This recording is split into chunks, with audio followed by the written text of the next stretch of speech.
우리는 예수님을 믿습니다. 예수님을 믿기 때문에 교회 다닙니다. 예수님을 믿기 때문에 항상 예수님의 이름으로 기도합니다. 예수님을 믿는 건, 우리가 예수님을 믿는 건 정말 잘하는 겁니다.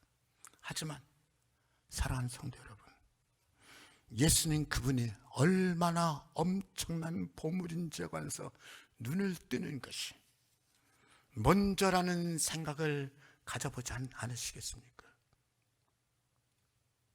예수님 믿는 것을 의심하고 다시 생각해 보라는 말이 전혀 아닙니다.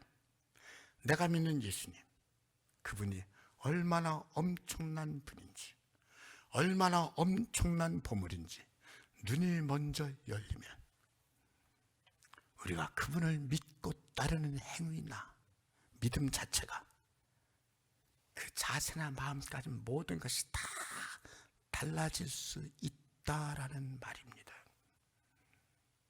같은 예수지만 그 예수님을 통해서 우리는 우리의 인생 모든 것이 다 달라질 정도의 대단한 복과 능력을 받을 수 있습니다.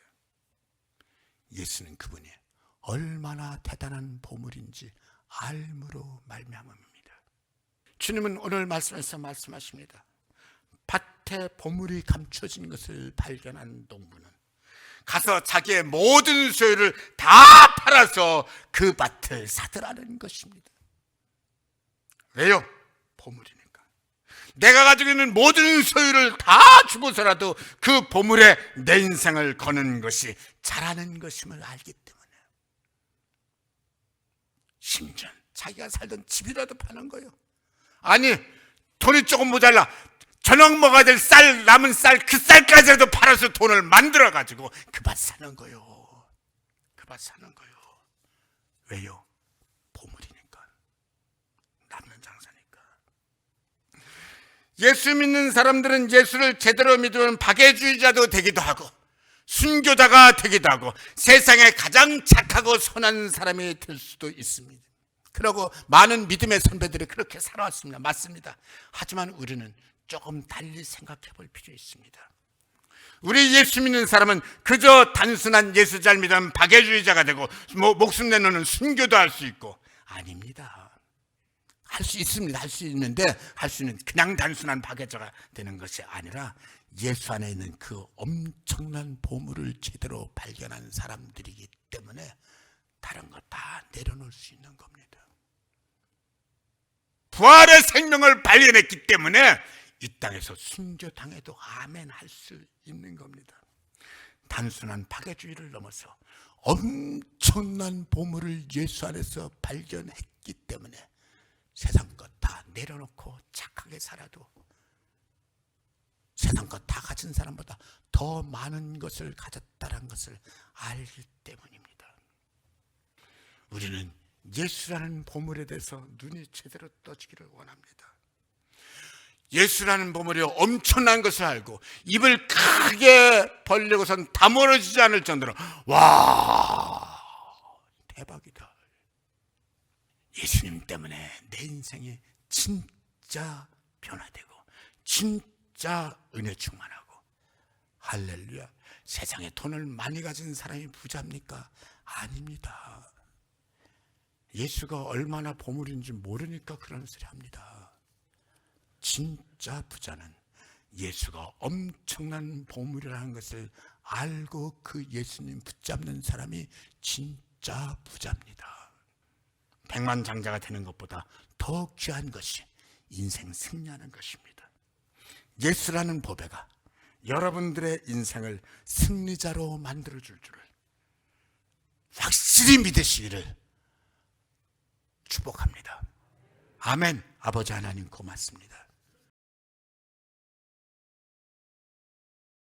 세상에서 제일 중요한 것, 제일 소중한 가치는 생명입니다.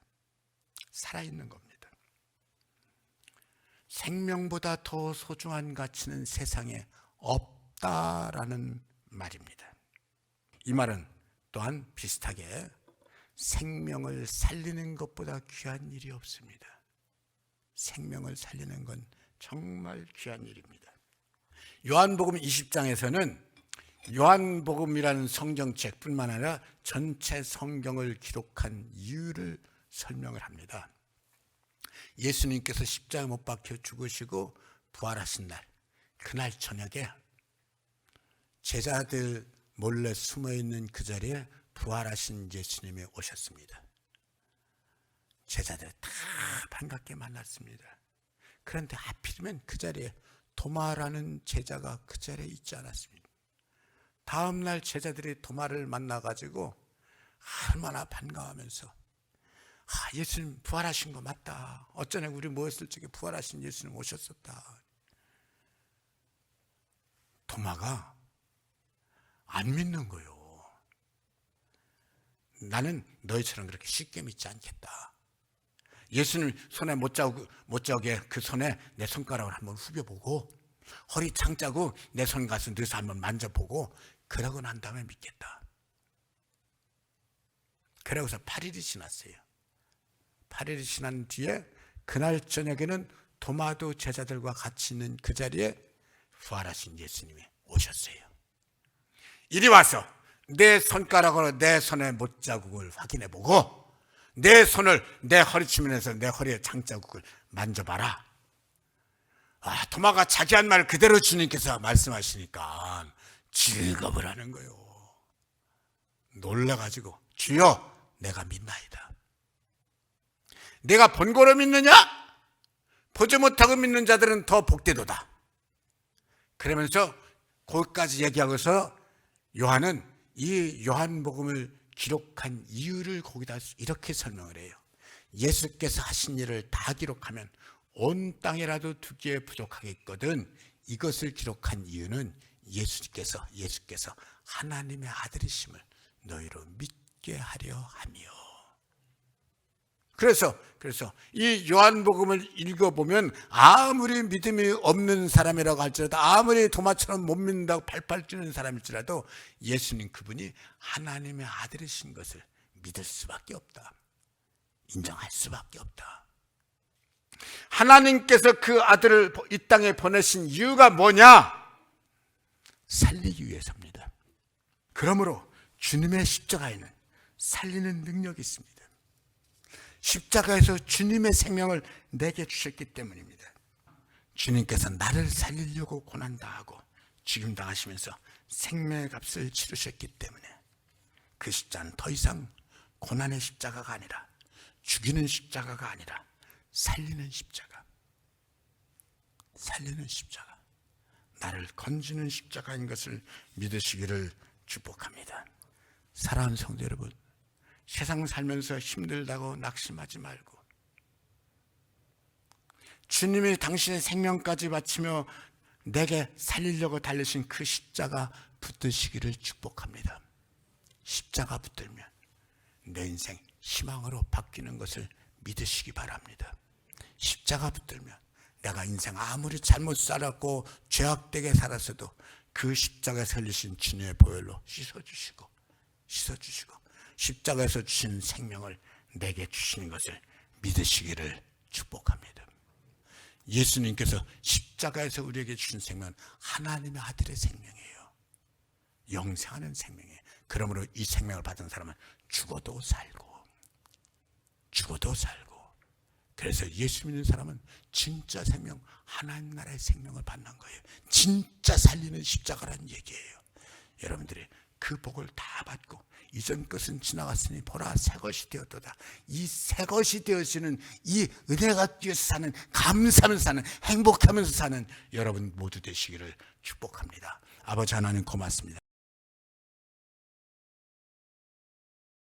기독교를 빼는 세상의 모든 종교들은 모두가 다 한결같이 죽은 자를 섬기는 종교입니다. 하지만 기독교는 죽은 자를 전혀 섬기지 않습니다. 그리고 선언합니다. 하나님은 산자의 하나님이시다. 죽은 자를 섬기는 것이 아니라 하나님은 죽은 자를 살리시는 하나님이다. 살리시는 하나님.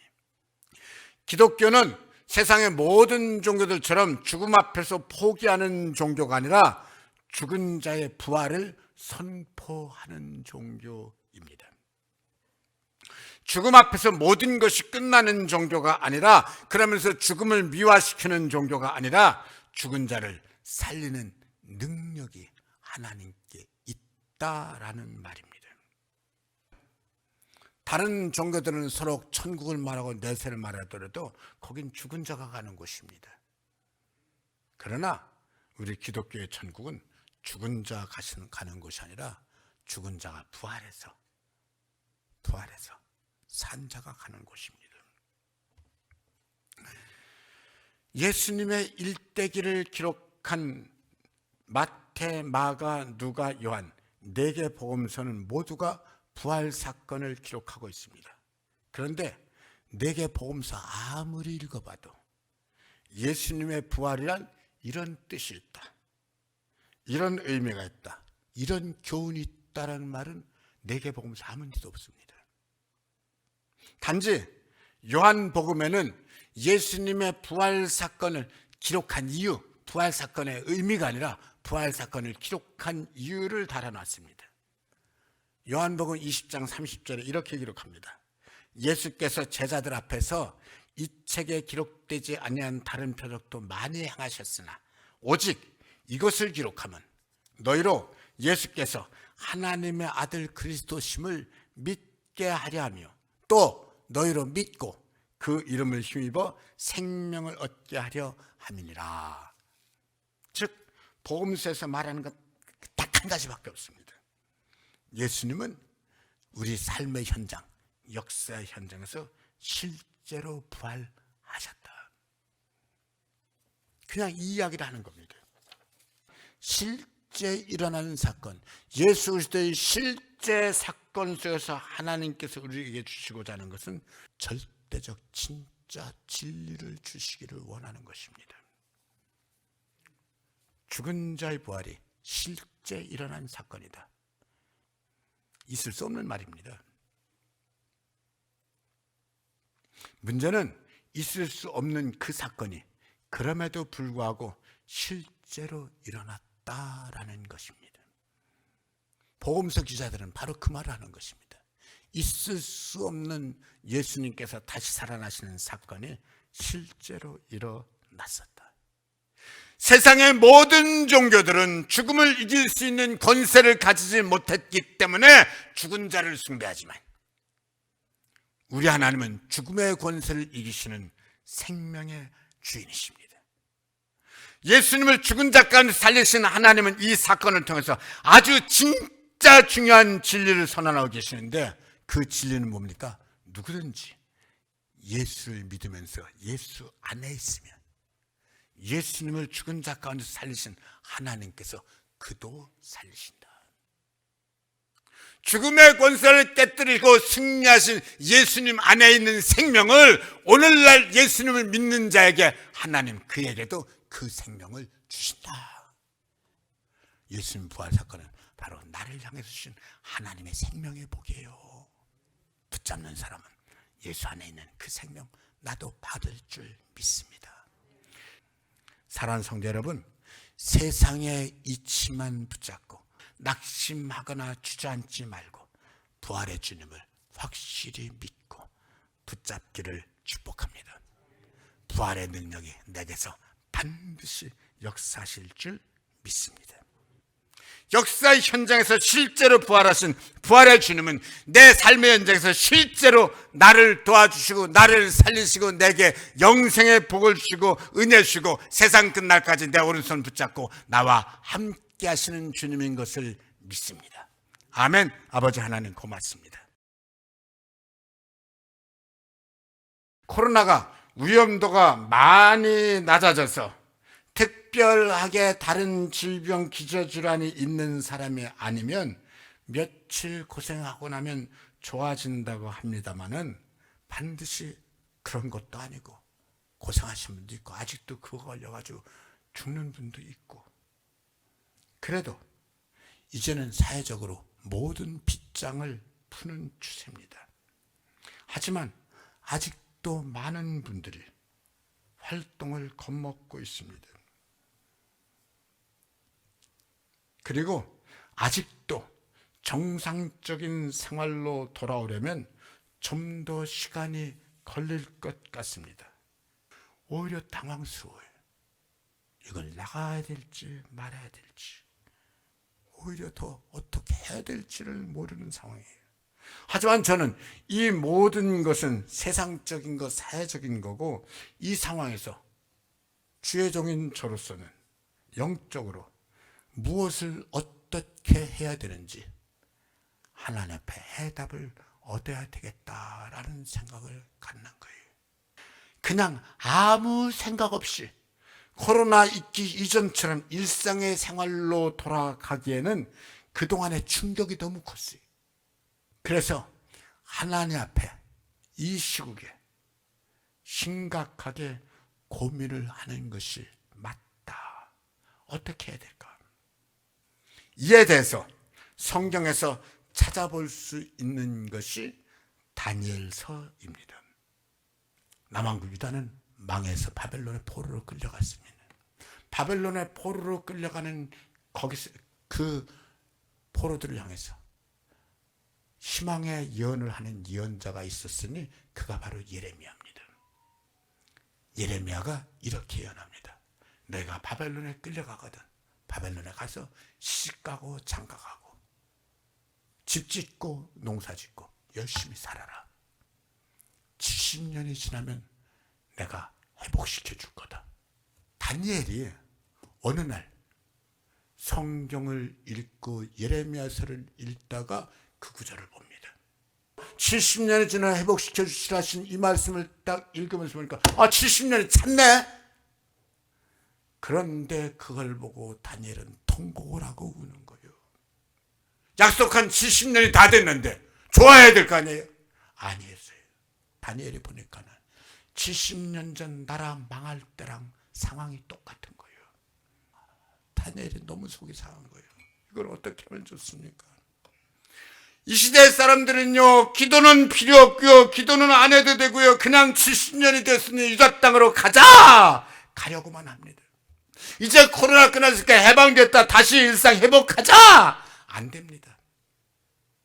아무리 70년이 찼고 약속의 시간이 찼어도 기도 없이 가는 그것은 정말 무의미하고 부질없는 짓이라는 사실을 다니엘서가 가르쳐주고 있는 것입니다.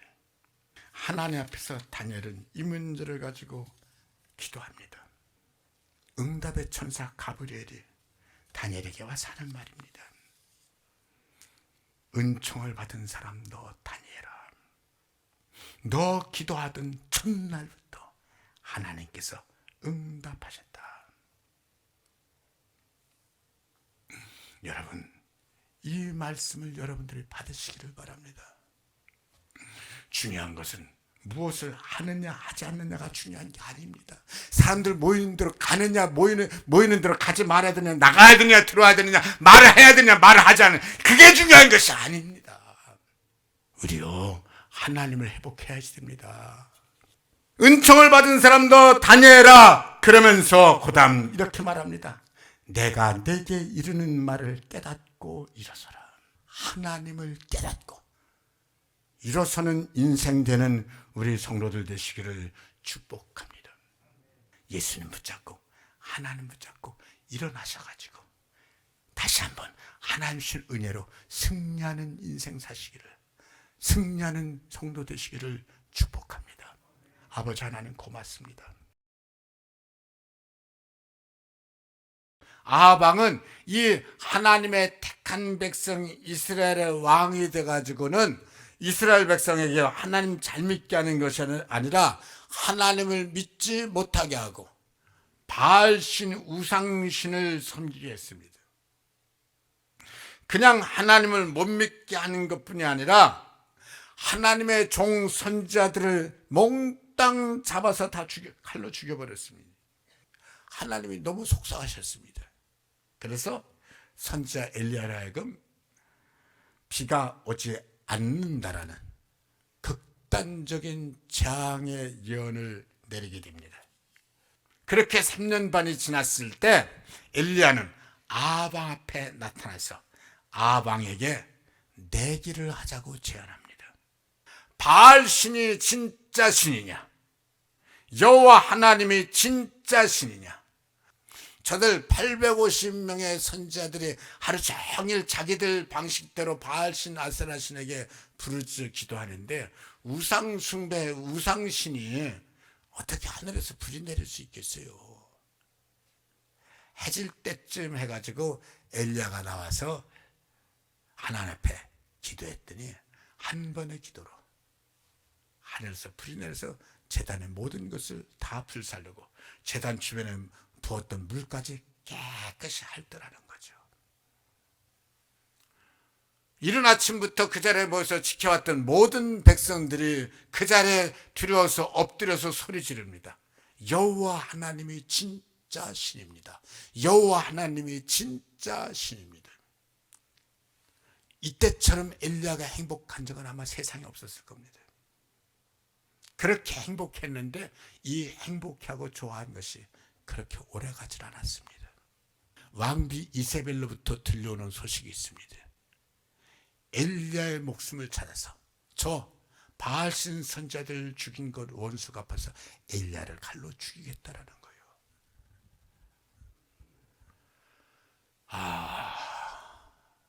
엘리야가 얼마나 속이 상하든지. 엘리야의 기도를 이렇게 보면 왕이나 혹은 왕비 이세벨이 내 생명을 찾습니다라고 말하지 않고 이스라엘 자손이 칼로 주의 선지자들을 죽였고 이제 내 생명도 찾나이다. 아니 왕비가 엘리야의 생명을 취하려고 하더라도 이스라엘 백성들이 내 편이라는 확신만 있으면 그래도 위로를 받고 힘을 낼 수 있겠는데 백성들이 오히려 왕비 편에 대해서 더 달려들어 하나님의 제단을 헐고 하나님의 종들 선지자들을 죽이는데 앞장서고 그때 그 엘리야의 기도를 듣고 하나님께서 이렇게 말씀하십니다. 엘리야야, 내가 이스라엘 가운데 7,000명을 남기리니 다 바알에게 무릎을 꿇지 아니하고 다 바알에게 입맞추지 아니한 자니라. 저는 이 말씀을 읽으면서 누가 저 7,000명 속에 들어갈 것인가 하는 생각을 가져봤습니다. 엘리야 선지자조차도 나 하나밖에 남지 않았다고 생각하는 상황입니다. 하지만 그 상황에서 하나님은 우상에게 무릎 꿇지 아니하는 사람, 세상과 타협하지 않은 의로운 사람 7,000명을 남기겠다. 끝까지 하나님 붙잡고 승리하는 사람들입니다.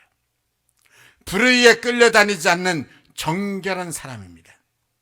말씀을 잘 보면 분명히 하나님께서 남기겠다 하십니다. 미래형입니다. 하나님의 의지가 들어간 것을 알 수 있으며 또한 미래형이란 말은 하나님은 그렇게 세상에게 무릎 꿇지 않고 타협하지 아니한 하나님의 백성을 찾고 있는 것임을 알 수 있습니다. 저들은 그냥 정결한 사람이 아닙니다. 하나님의 사람들을 잡아 죽이는 상황 속에서 목숨 걸고 하나님 붙잡고 하나님 믿는 사람입니다. 저들은 하나님 제1주의로 살아가는 사람입니다. 저는 저 말씀이 지금 이 시대에도 살아있다고 봅니다. 이 시대에도 하나님은 모든 세상의 유혹을 이기고 세상 바라보지 않고 하나님만 바라보며 믿음으로 승리하는 성도를 찾고 또한 기다리고 있는 줄 믿습니다. 충성은 하나님께서 주신 최고의 덕목 중에 하나입니다. 우리가 잘 알고 있는 성령의 9가지 열매, 오직 성령의 열매는 사랑과 희락과 화평과 오래 참음과 자비와 양선과 충성과 온유와 절제니 이 같은 것들을 금지할 법이 없느니라. 성령의 9가지 열매 속에 당당하게 들어가는 것이 충성입니다. 충성이 그토록 소중하고 좋은 것입니다. 복된 것입니다. 그러면 도대체 충성이 뭐길래? 충성은 뭡니까? 충성은 오직 한 곳만 바라보는 것이 충성입니다. 여기 끼웃 저기 끼웃하는 것은 절대로 충성하는 것이 아닙니다. 내가 손해보는 것 같아도 오직 한 길만 바라보고 달려가는 것이 충성입니다. 충성은 우직하게 오직 한 곳만 바라보며 달려가는 것이 충성입니다. 무슨 일이 있어도 오직 주님만 바라보는 것이 충성입니다. 그리고 이것이 믿음입니다. 그리고 이것이 은혜입니다. 하나님은 그때 은혜를 주시기 때문입니다. 오직 주님만 바라볼 때 그 충성하는 자에게 주시는 복이 엄청납니다. 그래서 우직한 것 같아도 그 사람이 복을 받습니다. 인간의 머리가 잘 돌아갈 때는 좋은 것들이 많이 보이는 것 같아도 하나님 주신 그 영적인 복은 보이지가 않습니다. 머리가 잘 돌아가면 세상 좋은 것은 보이는데 하늘의 복은 보이지가 않습니다. 이게 문제입니다. 그래서 성경이 자신 있게 말하는 것이 있어요. 하나님의 미련한 것이 인간의 지혜보다 더 지혜롭다. 오늘 말씀 보십시다. 중풍병자를 4사람이 메고 주님께 나왔습니다. 이 사람들은 주님께 이 중풍병자를 메고 나오면서 꿈이 있습니다. 주님께 가면 고침받는다. 그런데 막상 주님 앞에 나왔는데 그 꿈이 막혀버린 겁니다. 주님이 집안에서 말씀을 전하시는데 사람들은 너무너무 많이 몰려가지고 매일 틈이 없이 꽉 차죠. 집 밖에까지 사람들이 엄청 많아요. 이 상황에서 중풍병자, 자기 몸을 자기가 움직이지 못하는 이 환자를 고침받을 수 있는 건 불가능하다는 생각이 듭니다. 소망이 막혀버렸습니다. 하지만 이 친구들은 아주 단순하게 주님만 바라보고 돌진합니다. 그 집이 남의 집인 것까지도 상관하지를 않습니다.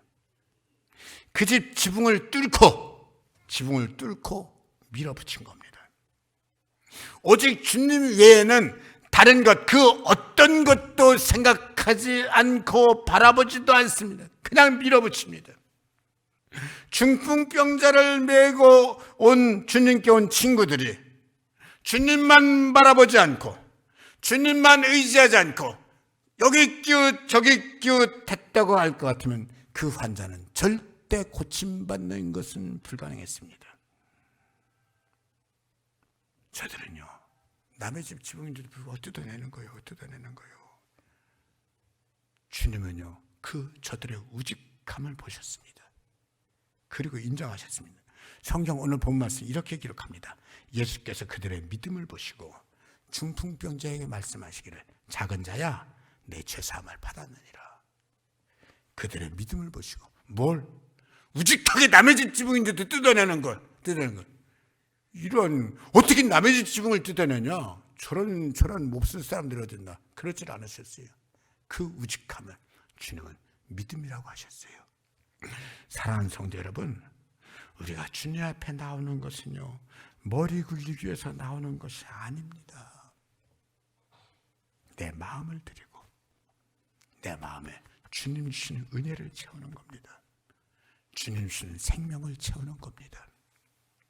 그렇다면 여러분, 믿음 생활하면서 자꾸 좋아 보이는 것 보지 마세요. 주님만 보시기를 축복합니다.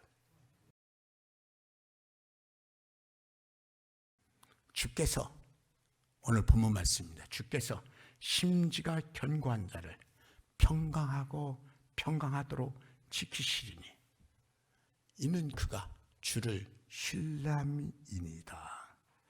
심지가 견고한 사람이 누굽니까? 심지가 견고한 사람, 악한 생각에 내 생각을 빼앗기지 않는 사람입니다. 그렇죠? 유혹의 생각이 잘못된 쪽으로 흔들리지 않는 사람, 오래오래 끝까지 쭉 생각을 잘못된 데에 빼앗기지 않는 성도들 되시기를 축복합니다. 믿음 생활 잘 하던 사람이 생각을 뺏기니까, 아니 어제까지도 잘 믿던 사람이, 지난달까지도 잘 믿던 사람이 생각을 빼앗기니까는 그때부터 이상해집니다. 물론 살다 보면 세상이 악한데요, 살다 보면 여러 가지 이유가 있을 수 있죠. 왜 없어요? 심지가 견고한 사람 눈에도 단점 보입니다. 그럴 수 있지 하고 품어주는 거요. 심지가 견고한 사람은 똑같은 일을 맞아도 웃으면서 극복합니다. 그럼에도 불구하고 용서할 수 있습니다. 심지가 견고한 사람이 감사할 수 있는 거예요. 할렐루야. 힘드니까 땅을 치고 속상해합니까? 아니요. 그때도요, 찬송 부르는 게 좋습니다. 그때도 찬송 부를 수 있는 사람, 그때도 감사할 수 있는 사람, 그럼에도 불구하고 사랑할 수 있는 사람, 용서할 수 있는 사람, 그가 끝까지 승리하는 거요. 그가 심지가 견고한 사람이에요. 오늘 말씀에 심지가 견고한 사람을 주님께서, 하나님께서 평강하고 평강하도록 지켜주시겠다 하셨습니다. 하나님의 약속입니다. 심지가 견고한 사람은 내 입술로 항상 긍정을 말하는 사람입니다. 그러니까 흔들리지 않는 겁니다. 여러분 기억하세요. 하나님 믿으십니까? 하나님이 나를 사랑하는 걸 믿는 게, 그게 하나님 믿는 겁니다. 하나님 존재만 믿는 것이 아니라 하나님이 내 인생 돌보는 것을 믿는 게, 그게 하나님 믿는 겁니다. 하나님이 나를 사랑하고 내 인생을 돌보는데 어떻게 잘 되지 않겠습니까? 믿는다고 해서도 믿지 않으니까 잘 되지 않는 거예요. 믿으시기 바랍니다. 우리의 믿음은 허공에 떠있는 믿음이 아니라 실제 하나님을 붙잡는 믿음 되시기를 축복합니다. 하나님이 내 인생은, 여러분 인생을 만지시는 것을 하나님이 믿는다면 하나님이 여러분 인생 만지는 것 또한 믿으시기를 축복합니다. 하나님이 만지시는데 왜 고침받지 않겠습니까? 하나님 만지시는데 왜 고침받지 않느냐는 말이에요. 고침받는 게 맞는 거예요. 하나님이 내 인생을 만지는 것을 믿어진다면 기적이 일어나는 게 맞고, 은혜가 일어나는 게 맞고, 역사가 일어나는 게 맞고, 할렐루야. 믿는다면서도 막상 내 인생에 적용하지 못하는 것은 실은 믿지 못하기 때문입니다. 그러니까 적용하지 못하는 겁니다. 믿으시길 바랍니다. 적극적으로 하나님 앞에 달려드는 믿음은 바로 여기서부터 시작되는 겁니다. 심지가 견고한 사람은 생각에 확실하게 하나님 앞에 달라붙습니다. 하나님을 인정합니다. 잘 되게 되어 있습니다. 심지가 견고한, 흔들리지 않는 믿음 생활 하시기를 축복합니다. 하나님 붙잡았더니 하나님께서 암세포 녹이셨다. 아멘. 하나님이 내 문제 해결하셨다. 아멘. 내 생각을 하나님 중심으로 삼으면서 달려든 것, 이것이 진리입니다. 이게 하나님이 원하는 것입니다. 하나님이 여러분들 사랑하는 것을, 하나님이 나를 사랑하는 것을 항상 인정하고 하나님과 함께 살아가시기를 축복합니다. 아버지 하나님 고맙습니다. 어린 아기들 인생만 재밌어야 되는 것이 아닙니다. 어른들도 인생이 재미있어야 됩니다. 어른들도 인생이 즐거워야 됩니다. 그래서 우리 하나님은 말씀하시는 거예요. 항상 기뻐하라. 여러분들 인생이 즐거우시기를 축복합니다. 하지만 어른들은 기뻐만 하고 즐거워만 하가지고는 되는 것이 아닙니다. 어른들은 어린아이보다 인생에 재미있는 것은 같을지 모르지만 더 어린아이들보다 추가되어야 되는 것이 있습니다. 의미입니다. 의미. 우리 삶은 재미도 있어야 되지만 의미가 있어야 됩니다. 인생에 즐거워야 되지만 가치가 있어야 됩니다. 그래서 우리 인생은 즐겁고 가치 있는 인생, 의미 있는 인생, 소중한 인생이 되어야 될 줄 믿습니다. 근데요, 많은 분들이 말합니다. 사는 게 재미가 없어요. 사는 게 재미가 없어요. 재미가 없어요. 정말 재미가 없습니까? 아니면 실은 재미있는데, 실은 즐거움이 온 세상에 꽉 차 있는데 그 즐거움을 억지로 외면하면서 즐겁지 않게, 재미없이 그렇게 스스로 가둬놓고 불행하게 사는 겁니까? 우리가 읽은 본문은 고린도전서 12장 마지막 절입니다. 아시는 대로 고린도전서 12장은 성령 은사장입니다. 우리가 이 12장을 읽어보면 여기서 소개하는 성령 은사는 모두가 다 한결같이 하나님의 능력을 말합니다. 방언하는 은사, 방언 통역하는 은사, 병 고치는 은사, 예언하는 은사, 능력 행하는 은사, 다들 하나님 능력입니다. 무슨 말입니까?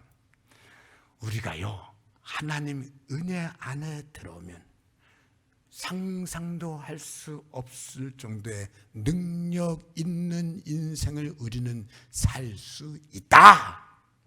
능력 있는 인생을 사는 게 예수 믿는 거예요. 그래서 성경도 여기저기서 어디든지 성경 다 피면은 우리 쉽게 볼 수 있어요. 마음을 강하게 하고 담대하라. 두려워 말면 놀라지 말라. 나 여호와 너희 하나님 너와 함께하는 것이 아니냐. 아멘. 여러분, 예수 안에서 능력 있게 사시기를 축복합니다. 힘있게 사는 여러분들 되시기를 축복합니다. 그런데 우리 인생에 하나님 떠나고 하나님 없이 사니까 은혜가 없고, 은혜가 없으니까 능력도 없고, 능력이 없으니까 재미도 없고, 능력이 없으니까 삶의 의미도 없고, 하나님 없으니까 감사도 없고, 몽땅도 없고 하니까 허무한 인생이 되는 거예요. 오늘 여기 말씀에서 이렇게 말합니다. 너희는 더욱 큰 은사를 삼아라. 내가 제일 좋은 길을 너에게 보이리라. 믿음이 떨어지고 나니까 자꾸 인생이 힘들어지는데 믿음이 충만해지면 인생이 자신 있습니다. 인생이 신납니다. 해답을 사람들이 자꾸 다른 데서 찾으려고 하는데 이게 잘못된 겁니다. 해답은 단 한 가지입니다. 하나님을 회복하는 겁니다. 은혜를 회복하는 겁니다. 사랑하는 성도 여러분, 믿음이 회복되면 은혜가 회복되고, 은혜가 회복되면 인생이 회복됩니다. 은혜가 회복되면 감사가 저절로 나오고, 평안이 있고, 사랑이 있고, 능력이 있고, 모든 것이 회복되는 것을 믿으시기를 축복합니다. 성경을 읽다 보면 하나님은 당신이 정말 소중하게 여기는 사람들의, 그 사람들에게 사용하는 특별한 아주 이상한 법칙을 하나 발견하게 됩니다. 성경의 최고의 인물들, 다윗도 요셉도 야곱도 모세도 이 과정을 다 겪습니다. 제대로 쓰임받기 전에 엄청나게 고생을 시키는 겁니다. 사람이 연단을 제대로 받으면 하나님께 복받는 사람이 되는 것이 맞습니다. 연단이 나를 제대로 된 복을 받게 하기 위한 주권자 하나님의 강제적 그릇 만들기인 것을 믿으시기를 축복합니다. 연습은 외부에서 강제적으로 만드는 것이 아니라 내 스스로가 나를 절제하면서 스스로 좋은 목적을 가지고 스스로 나를 만들어가는 것이 연습입니다. 아무리 내가 좋은 뜻을 가지고 있어도 연습하지 않고는 좋은 뜻을 이루는 것은 불가능합니다. 하지만 인생의 여러 가지 연습이 아무리 유익해도 경건 연습에 비하면 약간의 유익에 불과하다. 달리 말하면 경건의 유익에 비하면 육체의 유익은 아무리 대단한 거라고 할지라도 아무것도 아니다 선언하는 겁니다. 경건의 이익이 그만큼 크고 귀하다는 말입니다. 왜 그렇게 경건의 연습이 유익하냐? 오늘 말씀에서 이렇게 설명을 합니다. 인생의 연습은 암만 대단해도 땅에서만 유익하지만, 땅의 것에서만 유익하지만 경건의 연습은 땅에서도 유익하고 하늘에서도 유익하다. 내 생명 다할 때까지도 유익하고 그 이후에 하나님 앞에서도 유익하다. 이 말은 무슨 말입니까? 땅에서의 것들도 연습이 정말 중요하지만 경건이야말로 연습이 더 중요하다. 반드시 경건 연습은 행해야 된다라는 말씀입니다. 예레미야 12장. 만일 내가 보행자와 함께 달려도 피곤하면 어찌 능히 말과 경주하겠느냐? 내가 평안히 땅에 서는 무사하려니와 요단 강물이 넘칠 때는 어떻게 하겠느냐? 사랑하는 성도 여러분, 연습은 스스로 힘들게 하는 것입니다. 왜요? 그래야 내 자신이 만들어지기 때문입니다. 요즘에는 성도들이 믿음 생활을 쉽게 하려고 합니다. 왜요? 이 시대에 살면서 필요한 것은 거의 모든 것이 다 쉽게 하고 편하게 하는 시대이기 때문에 믿음 생활도 편하게 하려고 합니다. 하지만 아닙니다. 건강을 위하여 몸에 좋은 운동을 일부러 땀 흘려 하는 겁니다. 왜요? 몸에 그렇게 땀 흘려 운동하는 것이 좋기 때문입니다. 그래야 몸이 만들어지기 때문입니다. 그래야 아픈 곳 없이 보다 건강하게 살 수 있기 때문입니다. 사랑하는 성도 여러분, 예수 믿는 거 제 말 잘 들으세요. 예수 믿는 건 쉽게 믿으면 쉽게 믿을수록 손해입니다. 예수 믿는 거 쉽게 믿는 거 아닙니다. 쉽게 믿으면 경건의 능력을 잃어버립니다. 경건 연습이야 말고 경건 연습 제대로 하면 인생의 능력이 있습니다. 인생의 역사가 일어납니다. 어려운 일이 당할 때 안 넘어집니다. 육체의 연습은 약간의 유익이 있으나 경건의 연습은 많이 유익하다. 이복 내 것 만드시기를 축복합니다. 아멘. 우리가 가지고 있는 성경책은 도망가는 것을 가르쳐주는 책이 아닙니다. 우리의 믿음은 어떤 경우에도 도망가는 것이 아니라 도전하는 것입니다. 하나님을 믿는 것은 세상 사람들은 어느 정도 풍족하고 그냥 편하게 살면 되지, 여러분, 하나님 믿는 건 편하게 사는 것이 아닙니다. 승리하는 것입니다. 하나님의 영광과 하나님의 의를 이루는 것입니다. 그런데 사람들은 자꾸만 편하게 주저앉으려고 합니다. 그래서 하나님께서 모세를 부르셨을 때 모세는 자꾸 뺍니다. 모든 핑계를 다 동원하면서 뺍니다. 애굽에 가라. 못 갑니다. 못합니다. 나는 말을 못합니다. 자꾸 못한다는 모세를 향해서 하나님께서 아주 속이 상하셔서 화를 버럭 내실 때에 그 인자하신 그 자비로우신 하나님께서 화를 내세요.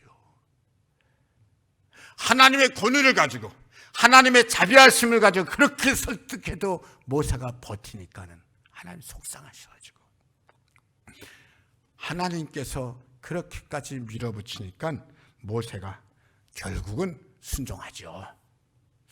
도망갈 수 없는 거 알고 순종하죠. 제가 말씀드린 대로 모세의 일생에서 가장 잘한 선택입니다. 여러분, 모세가 왜 그렇게 버텼다고 생각하세요? 인생 편하게 살고 싶었기 때문입니다. 사람들은 편하게 사는 것이 잘하는 건 줄 알고 편하게 살아야지 좀 숨을 쉴 수 있다고 생각합니다. 아닙니다. 왜 아닙니까? 거기에는 존재의 용기가 들어있지 않기 때문입니다. 존재의 용기는 나를 살리는 용기인데 내 뜻대로 하고자 하는 용기가 아니라 나를 이기고 하나님 뜻대로 하고자 하는 용기가 진정 나를 살리는 용기고 세상을 이기는 용기고 인생에 승리하는 용기인 줄 믿습니다.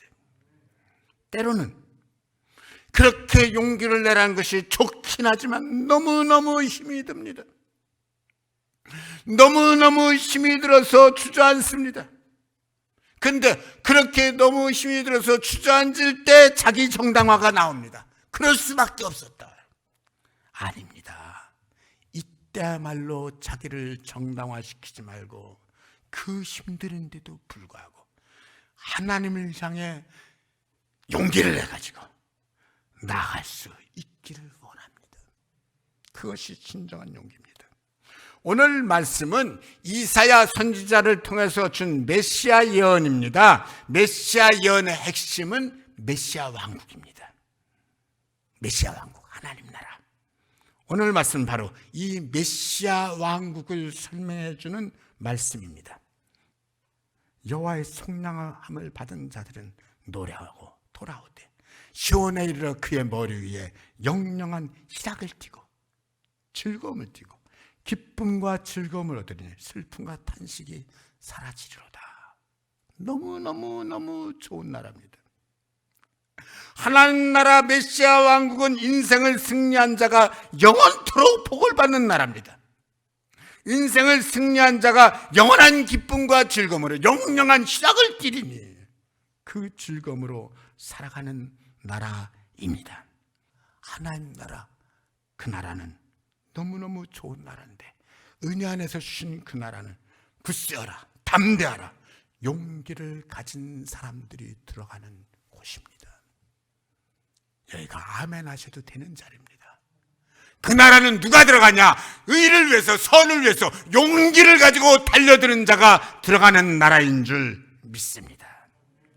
그 나라가 그토록 좋은 나라이기 때문에 그 나라의 가치를 아는 사람은 용기를 가지고 담대하게 달려들어 끝까지 승리하는 것입니다. 그래서 존재의 용기는, 내가 존재하는 이 용기는 천국 가는 용기고 하나님 앞에 복 받는 용기고 하나님과 함께 인생을 승리하는 용기고 능력 있게 살아가는 여러분들 다 되시기를 축복합니다. 아멘. 아버지 하나님 고맙습니다. 포수가 투수에게 가서 해주는 가장 중요한 것은 무엇을 던져라가 아니라 긴장을 풀어주는 겁니다. 투수에게 여유를 가지고 다시 자기 공을 던질 수 있도록 마음을 가다듬을 수 있는 시간을 주는 거예요. 뭘 던져라가 아니라 마음을 만져주는 거예요. 그게 별것 아닌 것 같은데 실은 그게 그토록 중요한 겁니다. 여유를 가지고 편안하게 자기 공을 던지면 다시 잘 던질 수 있습니다. 그래서 우리 인생도 편안한 것이 아주 중요합니다. 뭐에 쫓기는 인생 되면 안 돼요.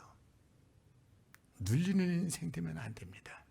그런데요, 그 평안한 것보다 더 중요한 것이 있습니다. 뭔데요? 즐기는 겁니다. 즐기는 것. 오늘 말씀에 하나님을 경외하며 그를 크게 즐거워하는 자가 복이 있다. 하나님을 즐거워하니까 하나님의 계명, 하나님의 말씀을 즐거워하는 것입니다. 거룩하기만 하고 하나님을 즐거워하는 것이 없는 예배보다 100배도 더 중요한 것이 하나님을 기뻐하고 즐거워하면서 하나님의 이름을 부르고 하나님을 찬양하는 것입니다. 하나님을 즐거워하면서 그 찬송과 기도 속에 젖어서 행복해하는 것이 제대로 된 예배인 줄 믿으시기를 축복합니다. 부부끼리요, 남편과 아내가 서로 아무리 잘해주는 것 같아도 남편을 즐거워하지 않고 아내를 즐거워하지 않는다면 그거 제대로 된 가정 아닙니다. 이웃끼리도 잘해줄 수 있습니다. 제대로 된 가정, 제대로 된 부부는 뭐 잘해주는 거, 잘해주지 말란 얘기하면 잘해줘야죠. 그러나 그것보다 나는 내 남편이 좋은 거요, 내 남편이 즐거운 거요, 내 남편이 행복한 거요, 내 아내가 좋은 거요. 아멘. 아내를 즐거워하고 남편을 즐거워하는 여러분들 되고 여러분 가정 되시기를 축복합니다. 이게 귀한 겁니다. 마찬가지입니다. 우리가 예수 믿는 거 하나님 앞에 나와서 엄숙하고 거룩하게 예배드리는 것 잘하는 겁니다. 잘하는 겁니다. 그런데 그보다 더 잘하는 것이 하나님을 즐거워하면서 예배드리는 것입니다. 하나님을 기뻐하고 즐거워하는 여러분 믿음 생활 하시기를 축복합니다. 제대로 된 기도 생활도 마찬가지입니다. 기도는 간절하게 하나님 앞에 내 마음 알리는 거죠. 그렇죠. 그래서 응답받는 거죠. 그렇죠. 그러나 그것보다도 더 중요한 건 정말 기도 생활이 꾸준하게 기도가 응답되고 잘 되기를 원한다면 기도 생활 그 자체를 즐기시기를 축복합니다. 내 기도하는 그 시간 그때가 가장 즐겁다. 아멘. 기도하는 시간이 즐겁고 하나님의 이름으로 하나님 앞에 나오는 것을 즐거워하는 그 사람이 오늘 말씀에 하나님을 즐거워하는 자는 복이 있다. 그 복 받는 것입니다. 하나님을 즐거워하는 사람, 즉 하나님을 즐기는 사람이 복을 받는 이유는 하나님을 즐거워하는 사람을 세상에서 당할 사람이 결코 없기 때문입니다. 왜요? 하나님이 살아계시니까. 하나님은 은혜입니다. 하나님은 능력입니다. 하나님은요, 하나님을 찾는 자에게 복을 주시는 분입니다. 그 하나님을 즐거워하는데 왜 그가 복을 안 받냔 말입니다.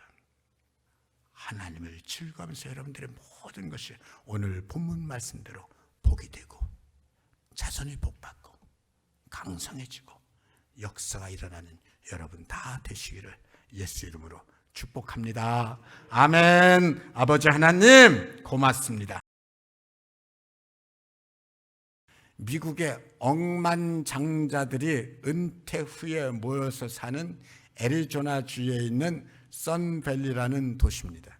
모든 것이 완벽하게 살기 좋은 그 동네, 억만장자들이 모인 것이면 돈은 얼마든지 있는 사람들입니다. 정말 아무 문제가 없을 것 같은데 그 선밸리 그 동네도 문제가 있더라. 보통 일반 사람들이 사는 동네에 비해서 이 선밸리 그 완벽한 동네에 사는 사람들이 치매가 훨씬 더 많이 걸리더라는 거예요. 연구팀이 쭉 연구를 해서는 치매 발병률이 다른 동네보다 높은 이유 3가지를 찾아냈습니다. 첫째, 일상적으로 겪는 스트레스가 없는 동네다. 두 번째, 그 동네 사는 사람, 그 마을에 사는 사람들은 돈이 많은 사람들이, 억만장자들이 생활고에 대한 걱정이 전혀 없다. 셋째, 생활의 변화도 없다. 즉, 그 동네는요, 아무 문제도 없는 동네예요. 모든 것이 편안한 동네예요. 그런데 그게 문제예요. 그래서 이곳 사람들은요, 자신들의 본래 살던 시끄러운 마을, 옛날 마을로 다시 돌아가는 사람들이 많다라는 거예요. 이 마을이 말해주는 것은 행복한 삶이란, 아무 걱정 없이 편안하게 사는 것이 행복한 줄 알았는데 그게 아니고 어려움들을 겪으면서 그것들을 해결해 나가는 과정에 행복이 있다라는 거예요. 오늘 본문 말씀 앞에 바울은 디모데에게 명령합니다. 너는 주를 위하여 갇힌 자 된 나를 부끄러워하지 말고 오직 하나님의 능력을 따라 복음과 함께 고난을 받아라. 내가 또한 이 고난을 받되 부끄러워하지 아니하면 내가 믿는 자를 내가 알고 또한 내가 의탁한 것을 그날까지 그가 능히 지키실 줄을 확신함이라. 디모데에게 고난을 받으라 명령하면서 바울이 자기 얘기를 합니다. 나는 이 고난을 받지만 이 고난을 부끄러워하지 않는다. 오늘 말씀에서 바울은 내가 이 고난을 받되 이 고난을 부끄러워하지 않는 이유, 그 이유를 이렇게 말합니다. 나는 내가 믿는 하나님 그분을 안다. 나는 내가 믿는 하나님 그분을 알기 때문에 그분을 위하여 당하는 고난을 부끄러워하지 않고 오히려 자랑스러워한다는 것입니다. 오히려 그 고난 속에서 주님을 생각하며 은혜를 받는 것입니다. 고난을 당하면서 하나님의 능력을 받는 것입니다. 고난을 받으면서 주님의 마음속으로 더 깊이 들어가면서 내 인격이, 나의 삶이 더 성숙해지는 것입니다. 그 십자가의 고난 속에서 하나님의 영광을 바라보고 하나님 나라의 약속을 소망하는 것입니다. 사랑하는 성도 여러분, 예수님 믿는 거 힘들 때 많죠? 예수 잘 믿으려고 할수록 더더욱 힘들잖아요. 더더욱 힘들잖아요. 아닙니다. 생각을 좀 바꾸십시다. 예수 믿는 거는요, 본래 힘들게 믿는 거요. 그때 은혜 더 주시거든요. 그때 복을 더 주시거든요. 예수 잘 믿으려니까 정말 십자가가 보입니다. 아, 십자가 힘든 건 맞습니다. 아니요. 그 속에 능력이 있는 거요. 그 속에 은혜가 있는 거요. 그 속에 하나님 담아주시는 하늘의 소망이 있는 거요. 고난의 십자가에 믿음의 능력을 강하게 담아주셨습니다. 우리는요, 십자가의 고난도 짊어지지만, 고난의 십자가도 짊어지지만, 그럼에도 불구하고 자신 있는 것이 있습니다. 우리의 목표는 고난이 목표가 아닙니다. 단지 인생 과정 중에 고난이 있을 뿐이지요. 바울이 하는 말입니다. 내가 고난도 즐거워하고 부끄러워하지 않는 이유가 있다는 거예요. 그 이유가 뭐냐? 나는 내가 믿는 하나님을 안다. 나는 내가 믿는 하나님, 그분에게 의탁한 내 인생을 그분이 어떻게 복 주실지, 어떻게 은혜 주실지 나는 안다라는 거예요. 예수 안에 있으니까 고난도 은혜더라. 여러분들의 입술에서 나오는 고백 되시기를 축복합니다.